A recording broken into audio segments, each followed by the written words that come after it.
Good morning, everyone. It's March 5th, around 9:50 a.m., Tuesday. Unfortunately, I couldn't record yesterday. I actually forgot the SD card to my GoPro, so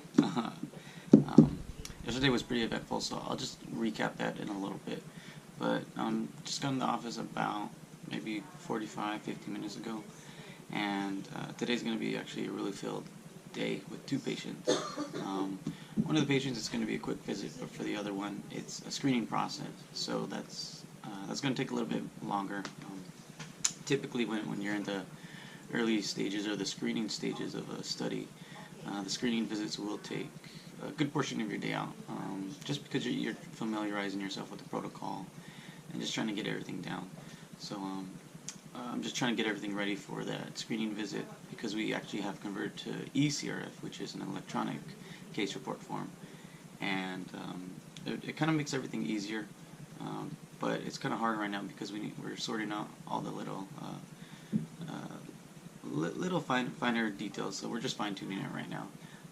So I'm working on that right now, but in terms of recapping for yesterday, I will do that in about maybe 10 or 15 minutes whenever I get the chance to squeeze that little video in.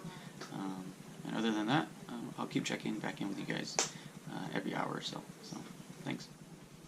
Okay. Hey guys, what's up? It's about 12:50. It's almost 1. I think I said I would check in about an hour, but when you're a coordinator, you just get pulled in every which way in every direction. So here I am. It's 1 o'clock. Just got done with one of the patient visits that we had scheduled for today. We actually had 2 scheduled for today. However, the second one had to cancel due to just being in a fender bender, really. And that's actually a challenge that some coordinators might face, just like everyday occurrences that might pop up or might hinder your scheduling conflicts.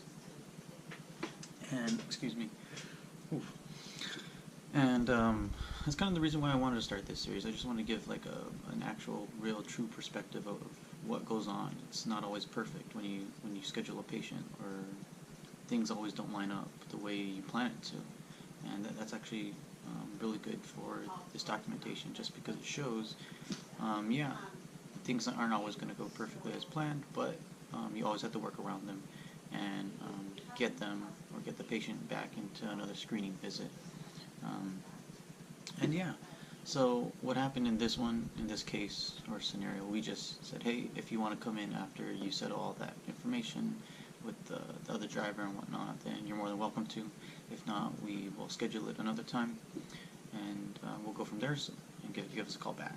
So he basically said right there on the spot, yeah, maybe we'll just reschedule it, just because just a little minor accident. It kind of stresses a person out the day of, so we'll give him this day to relax, go back, get in his own headspace, and then whenever he feels comfortable again, we'll bring him back in for this initial visit, screening visit.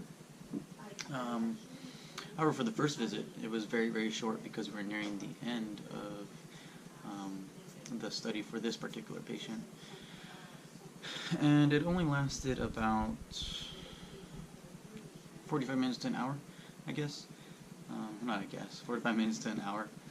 And it was super short just because myself and the coordinator, Monica, we've gotten this protocol down like the back of our heads. So this visit was super short with just the vital signs, a couple rating scales that the PI had to do, and blood pressure.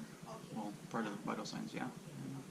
Just typical study reminders, stuff like that. So that visit was really short.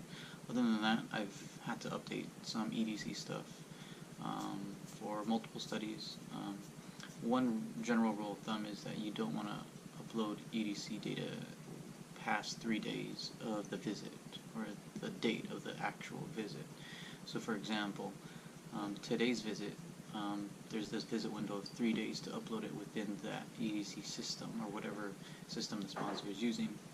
And if you do go past that, you will get queried. The monitor will probably send you like an email saying, hey, what's going on, is everything okay, like just get that data in there as soon as possible, just because the sponsors like to have I guess their end check in and see everything's going okay, if there's anything that needs to be addressed, any other queries that pop up or anything like that.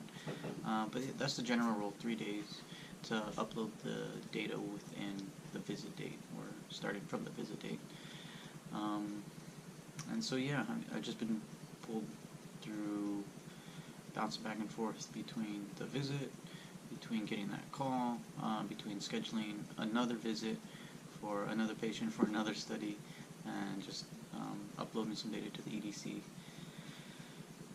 And yeah, just getting pulled in every which way direction. I think one good, not good quality, just one characteristic or quality that you need as a coordinator is to be able to switch gears. 1 minute you might be typing something on the computer, and then the next you might have to answer a call, and it might be an important call from a monitor or from the sponsor or something. Or maybe you have to run out and get dry ice or something for PK samples that you've collected for that visit, or just something. It's a really it's fun when you're doing it, but it's also stressful just because there's so many things going on at once. So you gotta learn and adapt on how to handle situations as they come towards you. But one characteristic that I definitely have to say you have to have is being able to switch gears. This is a field where you have to, yeah, like I previously explained, you just have to jump from one thing, or the most prioritized thing at the moment. And yeah, so I'll check in at the end of the day. I'll let you guys know where we've been, where we're at.